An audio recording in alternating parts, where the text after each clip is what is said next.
شمع تیری طرف لا لگی رہے۔ الحمدللہ رب العالمین والصلاة والسلام علی سید الانبیاء والمرسلین، اما بعد فاعوذ باللہ من الشیطان الرجیم، بسم اللہ الرحمن الرحیم۔ الصلاة والسلام علیک یا رسول اللہ وعلی آلک واصحابک یا حبیب اللہ۔ الصلاة والسلام علیک یا نبی اللہ وعلی آلک واصحابک یا نور اللہ۔ الحمدللہ عز وجل، اللہ پاک کے پیارے نام یعنی الاسماء الحسنی، یہ ہمارا پروگرام سلسلہ جاری ہے، اور اس سلسلے میں ہم اللہ پاک کے پیارے ناموں کو سننے کی سعادت حاصل کر رہے ہیں۔ اب تک بہت سارے نام ہم سن چکے ہیں، اور آج بھی انشاءاللہ تبارک و تعالی ایک خوبصورت نام اللہ پاک کا الحکم، اس کے حوالے سے کچھ سننے کی سعادت حاصل کریں گے۔ اللہ پاک کے جتنے نام ہیں سارے کے سارے پیارے ہیں۔ فرمایا وَلِلَّهِ الْأَسْمَاءُ الْحُسْنَى فَادْعُوهُ بِهَا، کہ اللہ ہی کے لیے پیارے پیارے خوبصورت نام ہیں، تو ان ناموں کے ساتھ اسے پکارو۔ ہم ابتدا کے اندر یہ بات بیان کر چکے ہیں کہ اللہ پاک کے ان ناموں کے ساتھ پکارنے میں ایک حکمت یہ ہے کہ بندہ کبھی تو اللہ پاک کے ذاتی نام کے ساتھ یعنی اللہ کے ساتھ اسے پکارتا ہے، اور اس سے دعا کرتا ہے، اپنی حاجتیں طلب کرتا ہے، مدد مانگتا ہے۔ یقیناً اس طرح مدد مانگنا یہ بالکل اللہ پاک سے یہ اس کا مطالبہ ہے، یہ مطلوب ہے کہ اللہ پاک سے دعا مانگی جائے اس کے نام کے ساتھ، اور اس کو پکارا جائے۔ اور جب اللہ پاک کو کوئی اس طرح پکارتا ہے تو اللہ پاک کی مدد بھی اس کے شامل حال ہوتی ہے، اس کی حاجتیں بھی پوری ہوتی ہیں، اس کو رزق بھی دیا جاتا ہے۔ لیکن اللہ پاک کے دیگر ناموں کے ساتھ جب اسے پکارا جاتا ہے تو اس میں چند فائدے ہوتے ہیں۔ اس میں سے ایک فائدہ یہ ہوتا ہے کہ بندہ جس مقصد کے لیے اللہ پاک کی بارگاہ میں حاضر ہو رہا ہے، جو وہ اللہ پاک سے طلب کرنا چاہتا ہے، جب اللہ پاک کے اسی نام کے ساتھ اسے پکارتا ہے تو ایک تو بندے کی پوری توجہ اللہ پاک کی بارگاہ کی طرف رہتی ہے، دوسرا اللہ پاک کی رحمت خاصہ اس بندے کی طرف متوجہ ہوتی ہے، یعنی اللہ پاک اس کی دعا کو، اس کی عرض کو قبول فرماتا ہے۔ جیسے مثال کے طور پر بندہ رحمت کا طالب ہے، اللہ پاک کی بارگاہ میں وہ رحمت کے لیے دعا کر رہا ہے کہ اللہ رب العزت اس پر رحمت فرمائے، تو اب ایک ہی کہ وہ اللہ کی بارگاہ میں یوں عرض کرے کہ یا اللہ مجھ پر رحم فرما، مجھ پر اپنی رحمتوں کو نازل فرما، یوں وہ دعا کر رہا ہے، بالکل ٹھیک ہے، اس طرح دعا کرنا، وہ اللہ کی بارگاہ میں دعا کر رہا ہے۔ لیکن جب وہ اللہ پاک کی بارگاہ میں یوں دعا کرتا ہے کہ یا رحمان یا رحیم، یعنی وہ ذات کہ جو رحمت فرمانے والی ہے، جو سب سے بڑھ کر رحمت والی ہے، مجھ پر رحم فرما، تو ایک تو نتیجہ یہ نکلتا ہے کہ بندے کی اپنی توجہ اللہ پاک سے رحمت مانگنے کی طرف رہتی ہے۔ دوسرا یہ کہ اللہ پاک کی بارگاہ میں جب اس کے اس نام کے ساتھ دعا کی جاتی ہے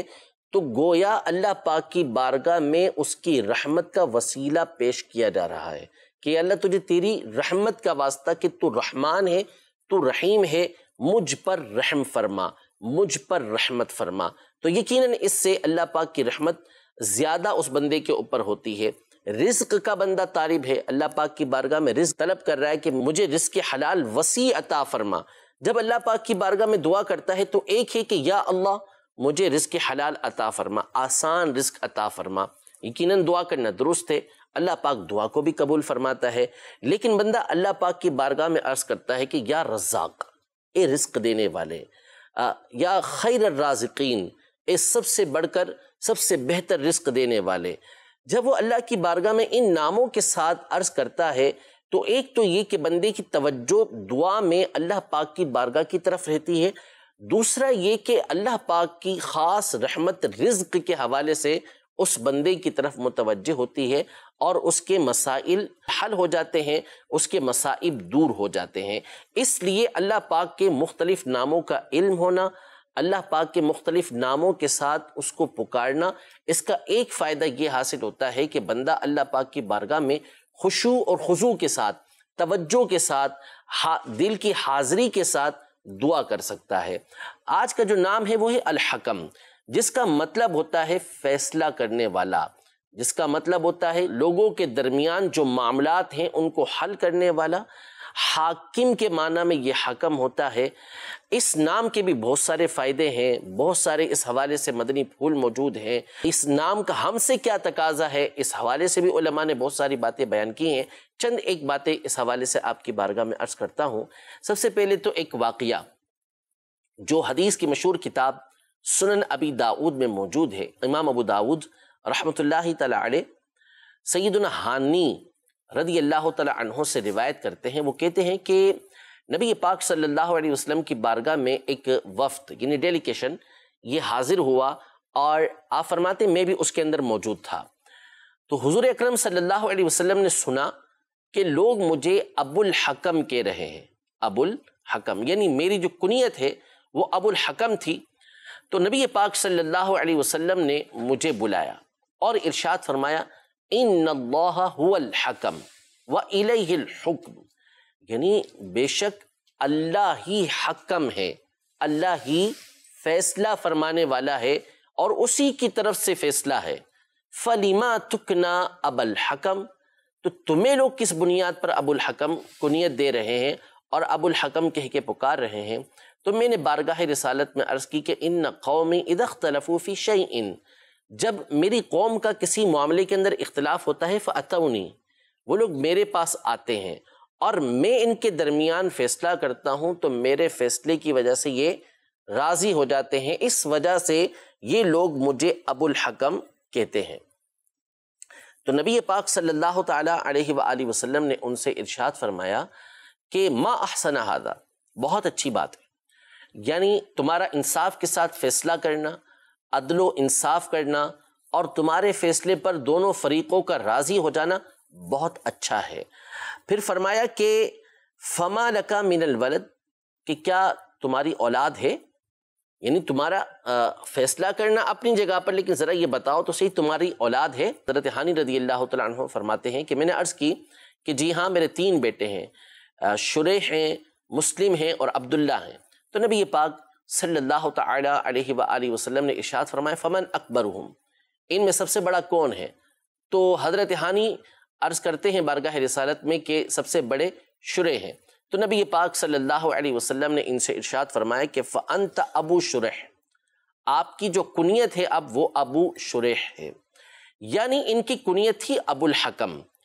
جس کا مطلب ہے کہ حکم والا، اور ابو کا ایک معنی ہوتا ہے والد، تو جس کا مطلب وہ حکم کا والد۔ تو حضور اکرم صلی اللہ تعالی علیہ وآلہ وسلم نے اس بات کو ناپسند فرمایا کہ اس نام کی کنیت رکھی جائے، کیونکہ حکم اللہ پاک کا نام ہے۔ تو ان کے جو سب سے بڑے بیٹے تھے ان کے نام پر ان کی کنیت رکھ دی۔ یہ یاد رہے کہ ابو کا جو لفظ استعمال ہوتا ہے کنیت کے لیے، جیسے آپ نے سنا کہ کسی کی کنیت ہوتی ہے ابو عبداللہ، کسی کی کنیت ہوتی ہے ابو محمد، کسی کی کنیت ہوتی ہے ابو حمزہ، کسی کی کنیت ہے ابو بلال، مختلف کنیتیں ہوتی ہیں۔ تو اس کا ایک معنی تو ہوتا ہے بلال کا والد، حمزہ کا والد، عبداللہ کا والد، محمد کا والد، یہ معنی ہوتا ہے۔ اور بعض اوقات جو ابو کا لفظ استعمال ہوتا ہے عربی زبان میں، یہ والا یعنی کسی چیز والا، کسی چیز کا مالک یا صاحب کے معنی میں استعمال ہوتا ہے، ہر جگہ پر یہ والد کے معنی میں استعمال نہیں ہوتا۔ نبی پاک صلی اللہ علیہ وسلم نے مختلف افراد کو مختلف کنیتیں عطا کی ہیں، جس میں بعض اوقات تو ان کی اولاد کے اعتبار سے کنیت عطا کی ہے جیسا بھی آپ نے سنا، اور بعض اوقات یہ کیفیت اور حالت جیسی بندے کی ہوتی ہے اس اعتبار سے ان کو کنیتیں اور لقب عطا کی ہیں۔ چند مثالیں ضمناً میں آپ کے سامنے عرض کر دوں تاکہ معاملہ اور بات آپ کے سامنے واضح ہو جائے،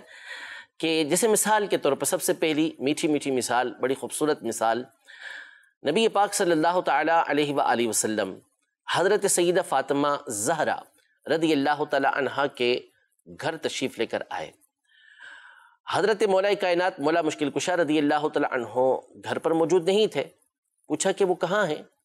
کہا کہ کچھ معاملہ ہو گیا تھا، شکر رنجی ہو گئی تھی، تو وہ چلے گئے ناراض ہو کر،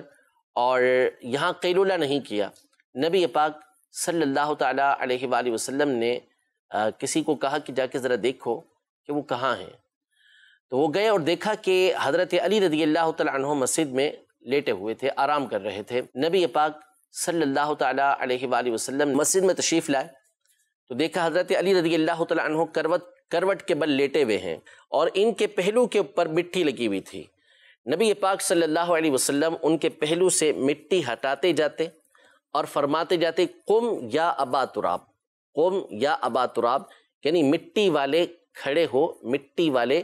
کھڑے ہو.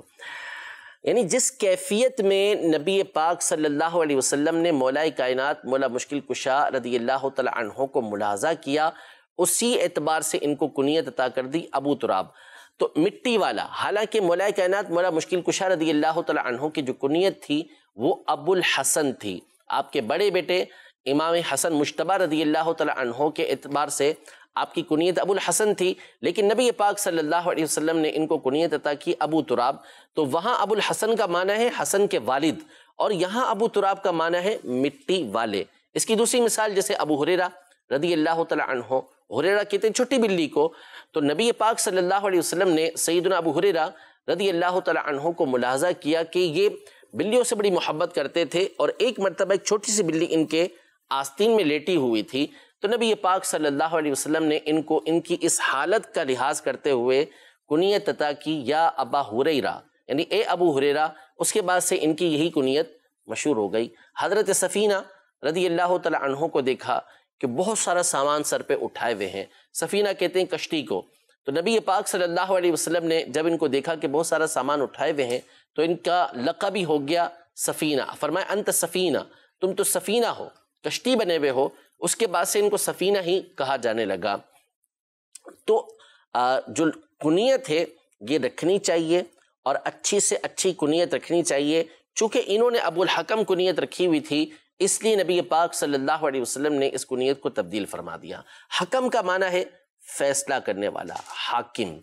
اور اللہ پاک سے بہتر فیصلہ کرنے والا کوئی بھی نہیں ہے. سب سے بہتر فیصلہ فرمانے والا اللہ پاک ہے. نبی پاک صلی اللہ تعالی علیہ وآلہ وسلم اور دیگر انبیاء کرام علیہ السلام کو اس بات کا حکم ہوا وَاصْبِرْ حَتَّى يَحْكُمَ اللَّهُ، کہ آپ صبر کیجئے یہاں تک کہ اللہ پاک فیصلہ فرما دے. اور بعض مقامات پہ فرمایا وَهُوَ خَيْرُ الْحَاكِمِينَ، کہ اللہ پاک سب سے بہتر فیصلہ فرمانے والا ہے. حضرت سیدنا نوح علی نبینا وعلیہ الصلاۃ والسلام نے اللہ پاک کی بارگاہ میں یہ دعا کی تھی کہ آپ کے گھر والوں کو طوفان سے محفوظ رکھا جائے. تو آپ کا جو ایک بیٹا تھا کنعان، اس کے علاوہ اور آپ کی ایک بیوی کے علاوہ تمام کے تمام محفوظ رہے تھے. وہ بیٹا حقیقتاً کافر تھا، وہ مسلمان نہیں تھا. حضرت نوح علیہ الصلاۃ والسلام نے جب طوفان آیا تو اپنے اس بیٹے کو اپنی کشتی کی طرف بلایا، لیکن وہ آیا نہیں. اللہ پاک کی بارگاہ میں حضرت سیدنا نوح علی نبینا وعلیہ الصلاۃ والسلام نے اس طرح عرض کی کہ وَنَادَى نُوحٌ رَبَّهُ فَقَالَ رَبِّ إِنَّ ابْنِي مِنْ أَهْلِي وَإِنَّ وَعْدَكَ الْحَقُّ وَأَنْتَ أَحْكَمُ الْحَاكِمِينَ. یعنی نوح علیہ السلام نے اپنے رب کو پکارا اور یہ عرض کی کہ اے میرے رب، میرا بیٹا بھی تو میرے گھر والوں میں سے ہے، اور تیرا وعدہ تو حق ہے، تو نے جس بات کا وعدہ فرمایا ہے، اور تو سب سے بہتر اور سب سے بڑھ کر اچھا فیصلہ فرمانے والا ہے. تو احکم الحاکمین ہے، سارے حاکموں کا حاکم ہے. تو پھر اللہ پاک نے حضرت سیدنا نوح علیہ الصلاۃ والسلام سے یہ ارشاد فرمایا کہ جو تمہارا بیٹا ہے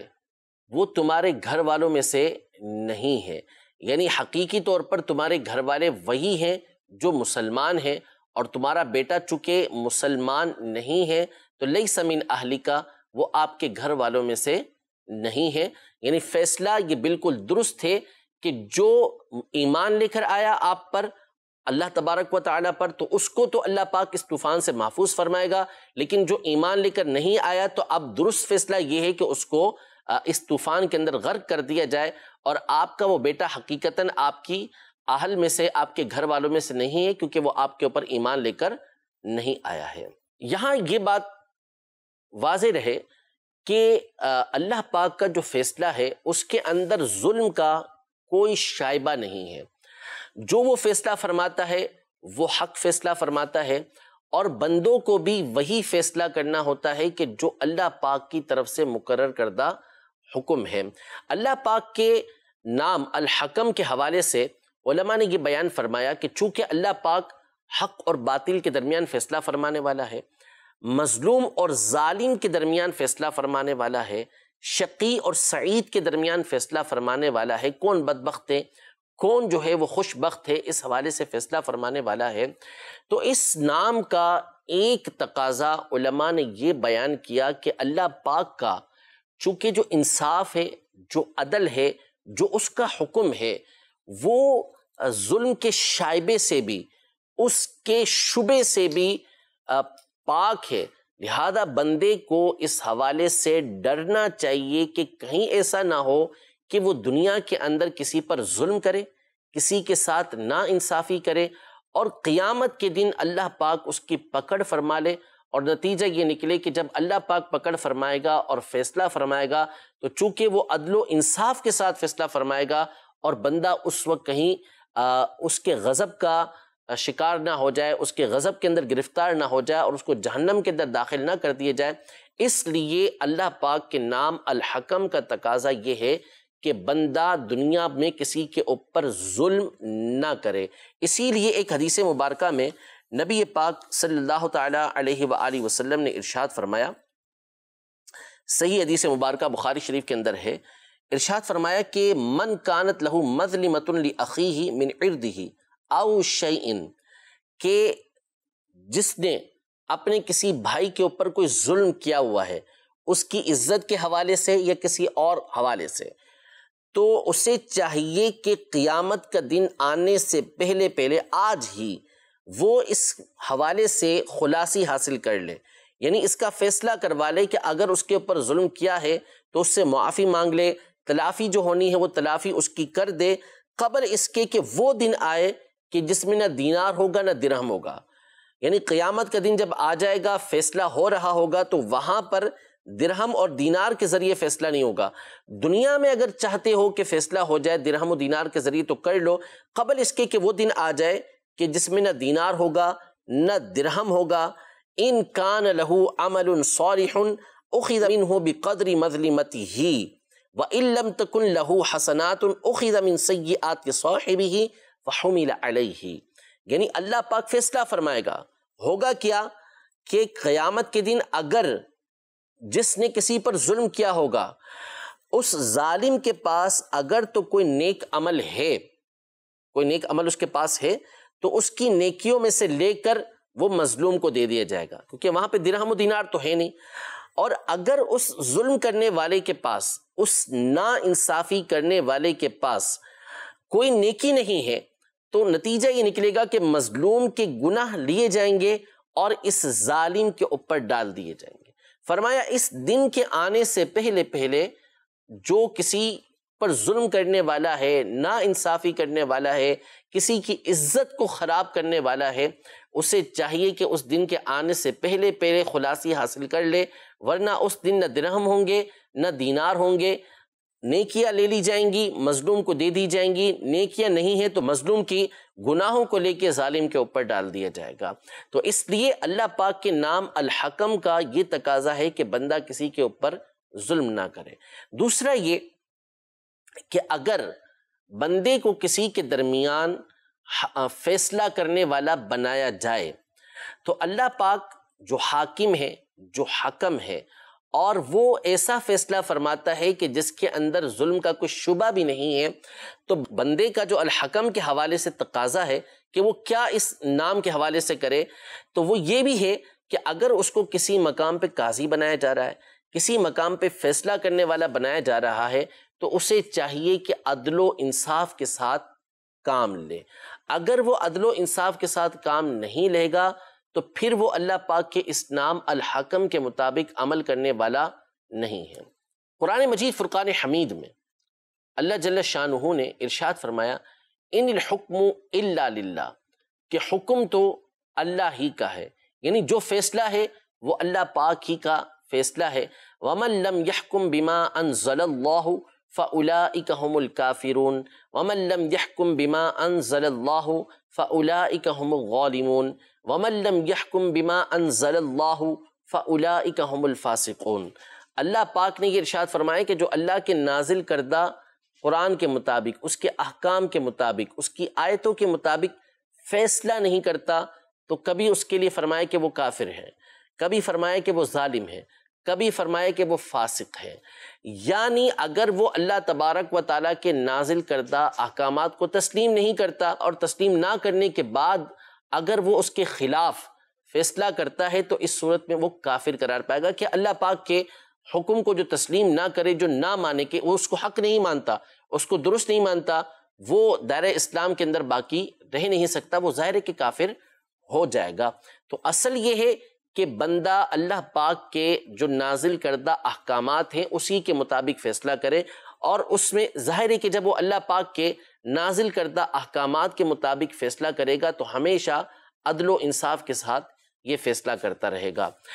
علماء نے اس حوالے سے یہ بات لکھی ہے کہ اللہ پاک کے نام الحکم کے پیش نظر مظلوم کو مایوس نہیں ہونا چاہیے، جس کے اوپر ظلم کیا گیا اسے مایوس نہیں ہونا چاہیے، کہ اللہ پاک نے